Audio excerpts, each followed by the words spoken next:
In June 2018, a simple phone call between Chris Watts and his sister unknowingly set the stage for the unraveling of a horrifying truth. On the surface, it was just another ordinary conversation, his voice calm, casual, even lightly humorous. He spoke about his children, their routines, and the mundane details of daily life. Nothing seemed out of place. But beneath that carefully maintained facade, behind every measured word, lurked a darkness so chilling it would eventually shatter everything people thought they knew about him. How could a man who sounded so normal, so loving, be hiding something so unthinkable convincing and his warmth hide such a brutal secret? Chris Watts's chilling call with his sister didn't just expose a murderer. It peeled back the layers of a life so carefully concealed. It took everyone by surprise. It's the kind of manipulation that makes you question, how well do we really know the people closest to you? You're watching Secret Crime HQ, your ultimate destination for gripping true crime stories. We uncover hidden truths, explore cold cases. Let's step into the secret. It was in June 2018, late evening, when I picked up the recording that would reveal something I wasn't prepared for. A call that would soon shatter everything I thought I knew about human nature. At first, it seemed like just another ordinary conversation.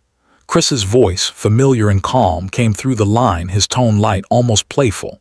He was joking, the kind of conversation you might expect between siblings catching up.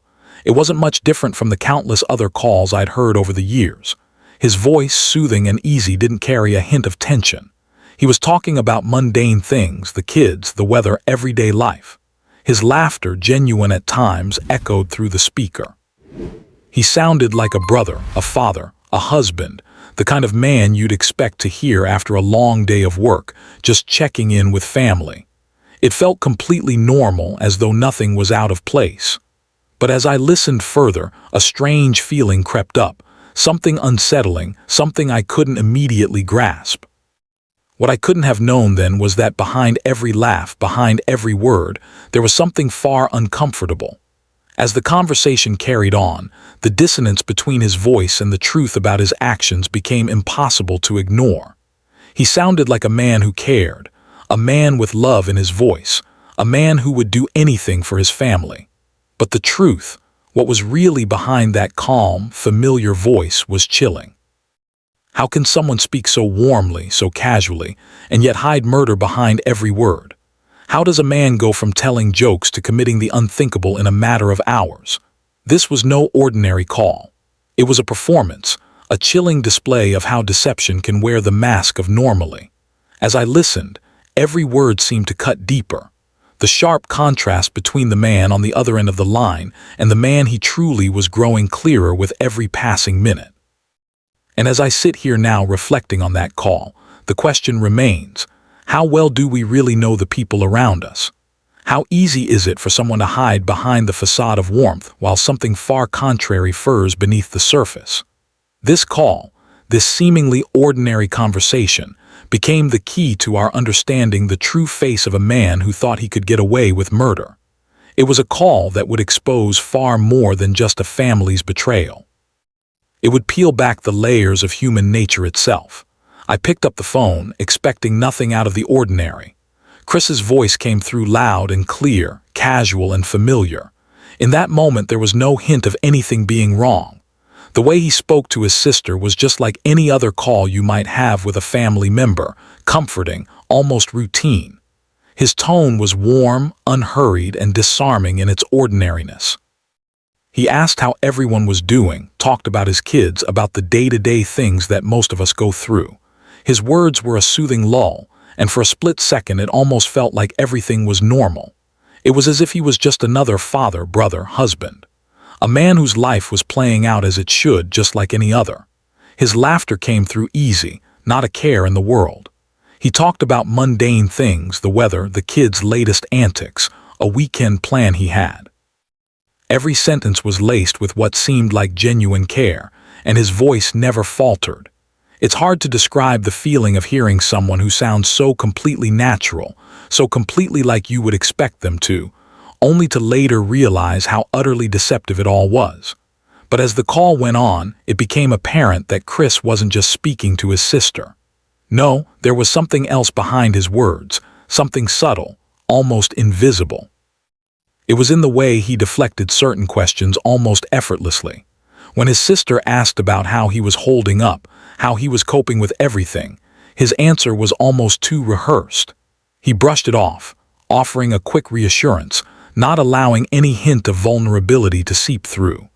The words were kind, yet the tone felt slightly defensive, as though he was shutting out any deeper questions without even realizing it. In the moments when the conversation drifted to more personal subjects, or when the focus shifted even briefly towards the reality of his situation, Chris became careful, measured. He didn't raise his voice, didn't get upset.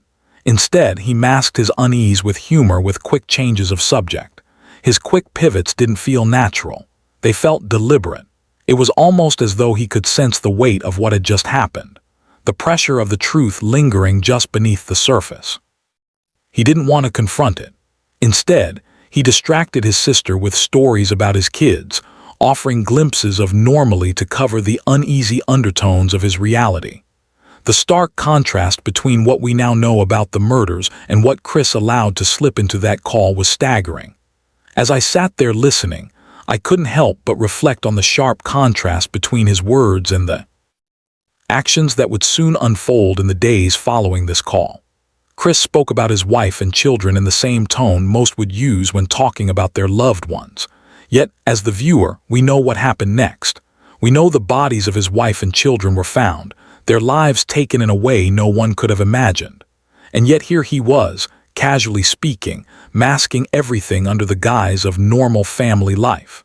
How could anyone listen to this conversation and still think this was the man who could commit such an atrocity? There were moments when Chris's speech wasn't as smooth. Moments where tiny, almost unnoticeable pauses leaked through the conversation. In those pauses, a hidden discomfort seemed to take over. They were subtle, like a crack in an otherwise perfect surface.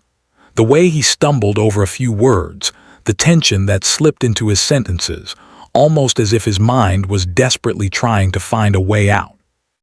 There was a slight tightening in his voice when certain topics came up, almost as if he was struggling to keep the mask from slipping. But these moments were brief, quickly covered up with more light-hearted chatter or another change in the subject. It was so fleeting that if you weren't paying close attention, you might not even notice. But for me, those tiny slips were telling. They were psychological red flags. It's odd how something so seemingly ordinary can hold such an unsettling truth within it. Chris's tone, his word choices, everything about this call made it so difficult to believe what we would later learn. How can a person sound so caring, so normal, and yet have the ability to turn the love for his family into something so horrific? And as you listen to this, as you hear the way Chris speaks, you start to ask yourself, how is it even possible for someone to hide such a dark truth? Could you too be deceived by a voice that seems so full of care, only to realize later that it was hiding something far worse? The psychological implications of this phone call are not just about Chris Watts. It's about us, too. It's about how we trust people, how we build our relationships, and how easy it is to overlook small signals in our conversations that may hint at something dangerous. What does this say about the human ability to mask the truth? If Chris could so effortlessly maintain a facade, what else could be lurking beneath the surface of those we think we know best? For now, as you listen to this call, take a moment and reflect on the dichotomy. The man on the other end of the line seems like someone you could trust, but as you look closer, the cracks start to show. Thank you for standing with us on this journey. Every view, comment, and share helps us. If you'd like to support even more, consider joining our YouTube channel. You'll get telling stories that should never be forgotten. As the conversation continued, the warmth of Chris's voice never faltered. He spoke with the ease of a man who had nothing to hide. At least that's what it seemed like. His words painted a picture of a life many would envy. He talked about the simple joys of daily life and the plans for the upcoming weekend. His daughter's soccer practice, his son's fascination with dinosaurs, and how they were all looking forward to a trip to the park. Everything seemed so normal, so familiar. It felt as if nothing had changed, as if the world had not been completely upended by the truth that lurked just beneath the surface. Chris spoke about his wife, Shannon, with the same detached affection. He described their plans for the weekend as if he were just another father trying to juggle family life. There was no mention of the unraveling tension or the secrets kept behind closed doors. He made it sound like everything was falling perfectly into place, as if he and his family were living the picture-perfect life that so many others strive for. His words were so effortless, so fluid. It was a rehearsed routine, a mask he wore to cover up the truth. He wanted his sister to believe everything was just fine, that the life they were living was still as it had always been. But beneath those carefully chosen words there was a growing disconnect. The deeper you listen, the more you realize that something doesn't quite fit. Yet when the conversation drifted toward more intimate or uncomfortable subjects, he offered no real answer, no vulnerability. Instead, he deflected with more light-hearted chatter about the kids or some trivial anecdote about his day. He kept the conversation in neutral, avoiding the more sensitive topics that could lead to the truth. This deflection was a pattern. Every time the conversation veered too close to something real, something uncomfortable, Chris quickly shifted gears. His sister would express concern, asking how he was coping, and he'd respond with a shrug in his voice, brushing off the tension. He would talk about his job or the kids or some other distraction, never allowing the weight of the situation to settle in.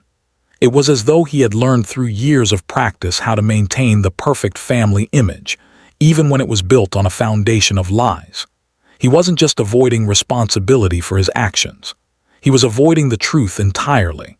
And in doing so, he kept his sister in the dark, never letting her see the cracks in the perfect facade he'd so carefully crafted. At times there was a forced tone to his empathy, a level of concern that seemed far too practiced. He would ask about his sister's life, her family, but it never felt genuine. The words felt as though he were going through a checklist of things he should say. There was no depth in his voice when he asked how things were, no real connection to the words he spoke. His concern felt distant, as if it were being put on display for an audience that wasn't really there. It was the kind of empathy that you'd expect from someone who wanted to keep up appearances, who wanted to maintain the image of being the loving husband, father, and brother. But in the quiet moments, those pauses between words, you could sense the disconnect. There was something missing, a real emotional connection that should have been present between family members. Instead, it felt like a performance, a show meant to conceal the truth lurking behind it all. Even more unsettling were the subtle undertones of control that slipped through in his voice. There were moments when his words had an edge to them, moments where his calm, measured tone hinted at something deeper, a slight sharpness in his words when responding to certain questions, a quickness with which he would dismiss any sign of potential conflict. It was all there. His voice carried a subtle authority, almost as if he was trying to control the narrative of the conversation, shaping it to fit the version of events he wanted his sister to believe. It was the kind of tone you use when you're trying to keep someone in check, when you're manipulating a situation to keep it within your grasp.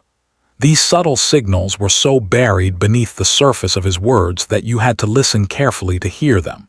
But when you did, you couldn't ignore them. It was a chilling reminder that control, manipulation, and power were at the core of his actions, always lurking in the background, no matter how normal the conversation seemed. As I listened to that call, I couldn't help but feel the tension build. How much of this was really just normal sibling banter?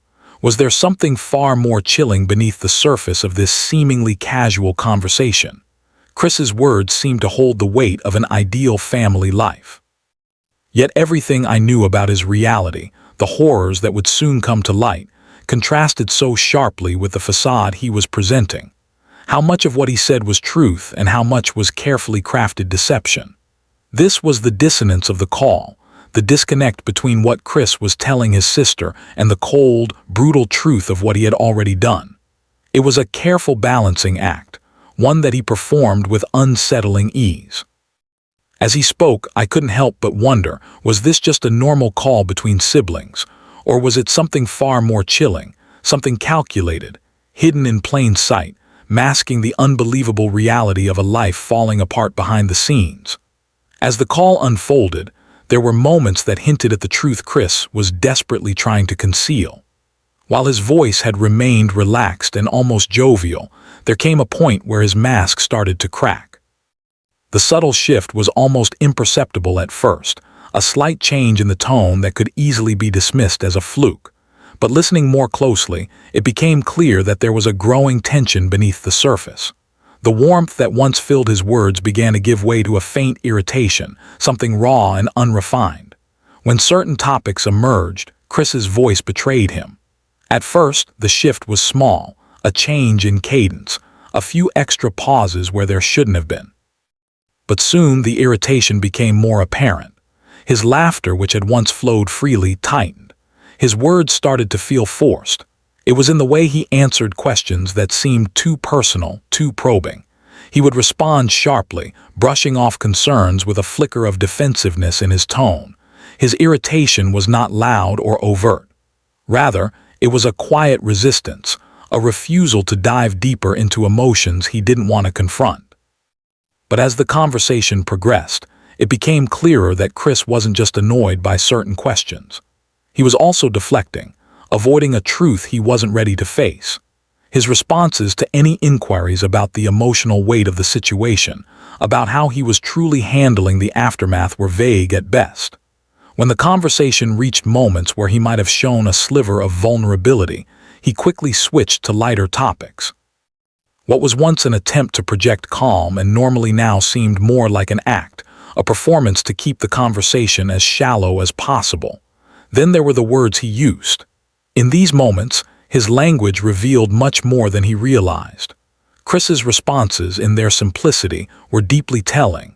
He would talk about the situation, about the days leading up to the tragedy, but his words lacked the gravity one might expect. He didn't mention his wife with any real affection, and when he did speak of her, it was in the most detached terms. He didn't express sorrow or regret, only the most basic recounting of events. There was no deep, emotional reflection, no mention of the horror he must have been feeling.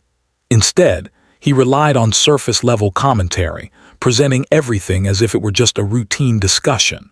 His lack of genuine emotion was striking. For someone who had just experienced something so traumatic, he seemed oddly unaffected. There was no rawness in his voice, no hint of the deep pain one might expect from a father, a husband, or a man who had just lost everything. Instead, his tone was sterile, almost rehearsed. When grief did surface in his words, it felt more like a performance than a reflection of a broken heart. The sorrow was nowhere near as deep as it should have been. His words felt like they were pulled from a script, something he had said many times before in similar situations. It was as though he had learned how to act distraught, but it never reached his eyes, his voice, or his heart. In these moments, it's hard not to question why his sister couldn't see the truth. She asked questions that anyone would ask, questions about his emotional state, his grief, his well-being, but she didn't seem to notice the lack of depth in his responses. For her, this was still the brother she had known for years. She trusted him, perhaps more than she should have. She was so caught up in the comfort of the conversation, the familiar sound of his voice, that the red flags didn't register. But for the audience, for those of us who know what is coming, these cracks in his facade are impossible to ignore. Chris was a man who could hide his true emotions so well that even those closest to him were deceived. It's easy to be taken in by a person who can speak with such warmth, who can maintain the appearance of normality even in the midst of chaos. But it's also a reminder of how powerful deception can be. Chris had perfected the art of hiding his true self. He knew how to appear caring, how to sound convincing, how to play the part of a grieving husband and father. But in those moments when his mask slipped, when his words turned defensive or detached, the truth began to leak out. There was something far beneath the surface, and for those paying attention, it was beginning to show. It left me wondering, could you too ever detect this darkness hidden behind normal speech? Could you ever trust someone who could mask their true nature so perfectly? The true self of Chris Watts, the man behind the phone call, had begun to leak through the cracks, revealing a terrifying glimpse of what lay beneath the facade. What had seemed like an ordinary conversation was in reality a calculated performance, a mask that he had worked so hard to maintain. And for those who were too close, the truth was always just out of reach, hiding in plain sight. Chris's sister, like so many others, was caught up in the web of familial love and trust. She didn't question him the way an outsider might. She didn't have the knowledge of what had already transpired, what he had done, and perhaps that made all the difference. Her concern was genuine, but so was her trust. When she spoke to him, it was with the familiarity and concern that you'd expect between siblings. She asked the kind of questions any sister would ask after a tragedy.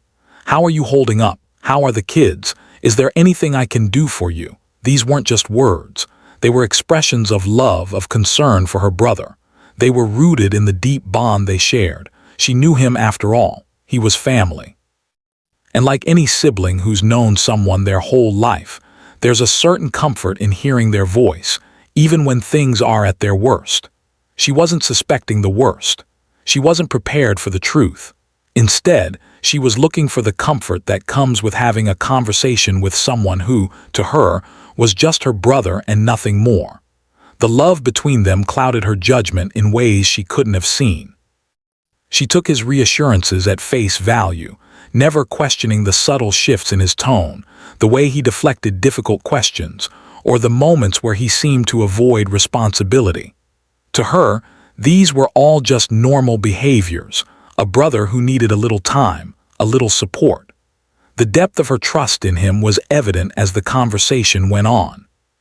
She believed him, but the truth, of course, was buried underneath the layers of her belief in him, in the trust that had been built over years of knowing her brother. This is the power of family, how it allows us to overlook things we might otherwise question, how it keeps us blind to the cracks in someone's story because we're so used to hearing only the parts we want to hear.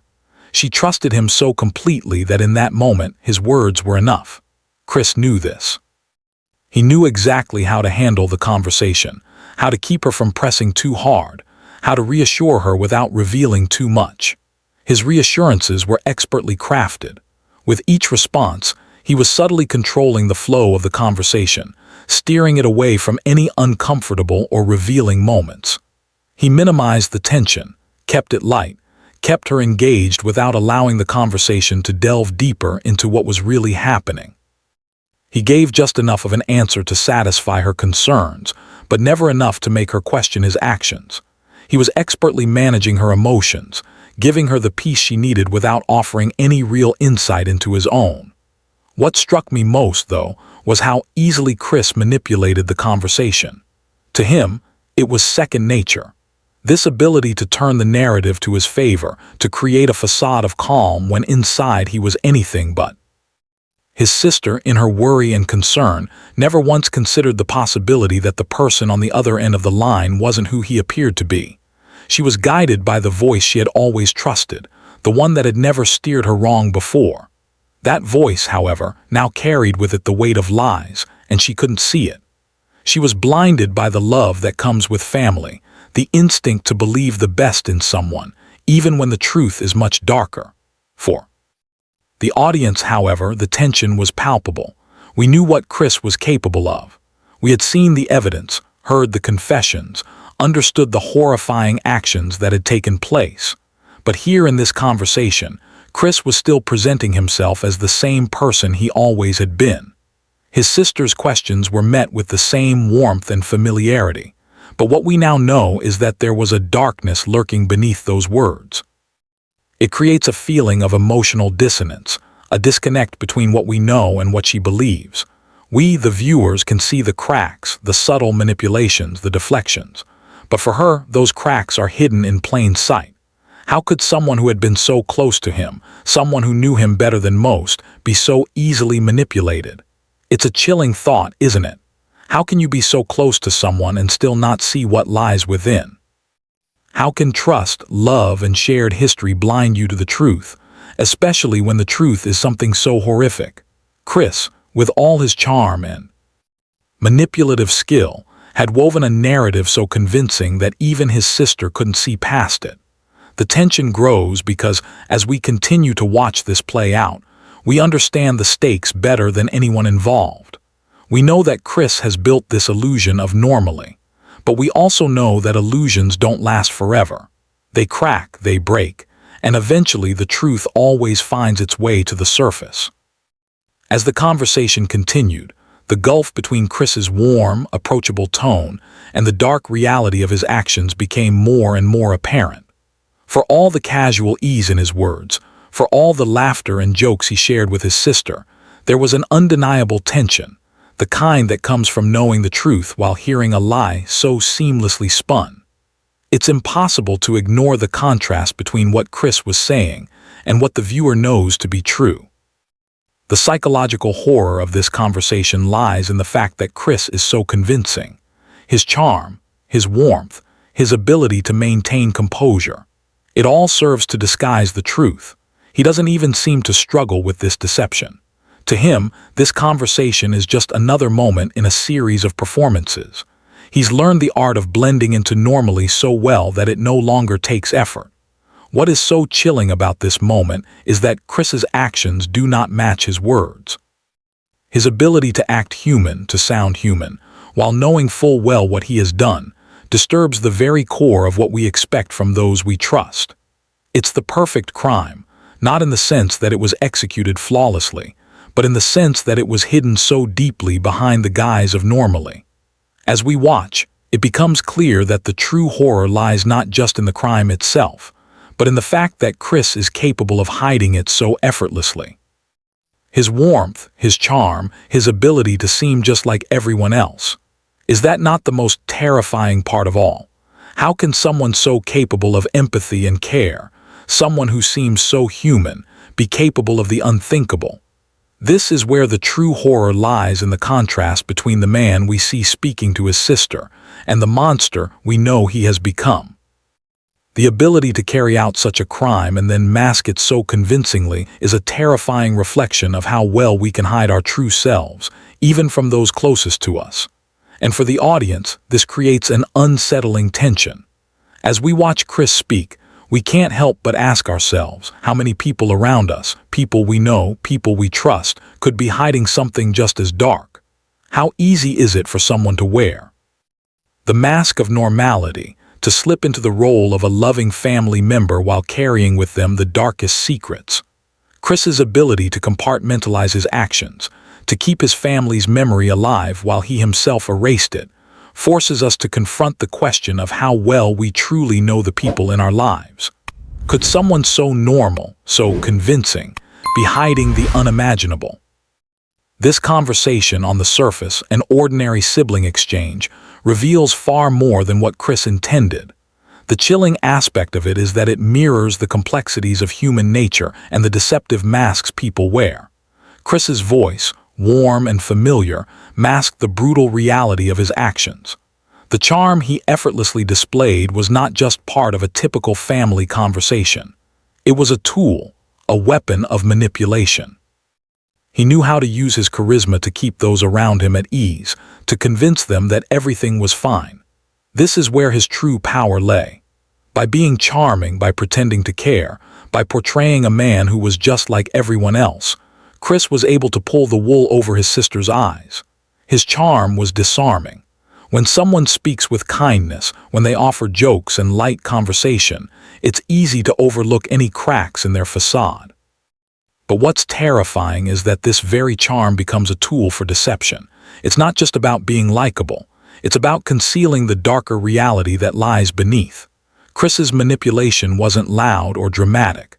It was subtle, woven into the very fabric of his voice.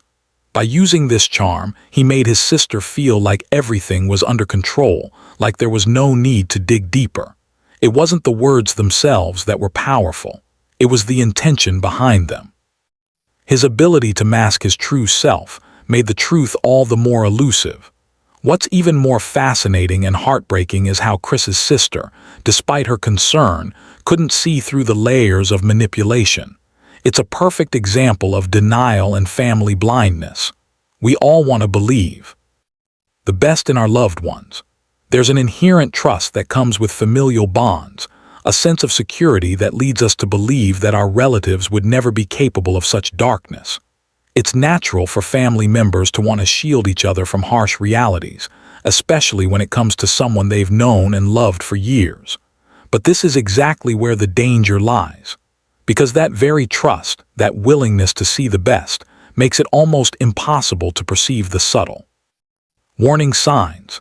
In this case, Chris's sister didn't question the small shifts in his tone, didn't notice the lack of genuine emotion in his voice, and failed to recognize the disconnect between his words and the gravity of his actions. She wanted to believe him, and in doing so, overlooked the signs that might have pointed to something much darker.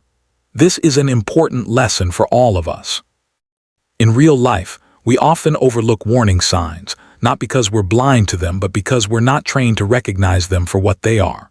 Human nature, in all its complexity, allows us to put up walls, to rationalize behaviors, to make excuses for those we care about. But when it comes to deception, the cues are often subtle. Pauses in conversation, shifts in tone, contradictions in stories. These are the things that we should all be paying attention to. But more importantly, the emotional. Inconsistencies. The moments where a person's words don't align with the depth of their feelings are where the truth often lies. Chris's call, while casual on the surface, was filled with emotional inconsistencies. His reassurances didn't match the magnitude of the events surrounding him. His words of comfort, while warm, were hollow. But those of us who knew what had happened could see it. Those of us who have studied the signs of manipulation could pick up on the small cues that indicated something was wrong. For the audience, this call should serve as a reminder to trust our instincts.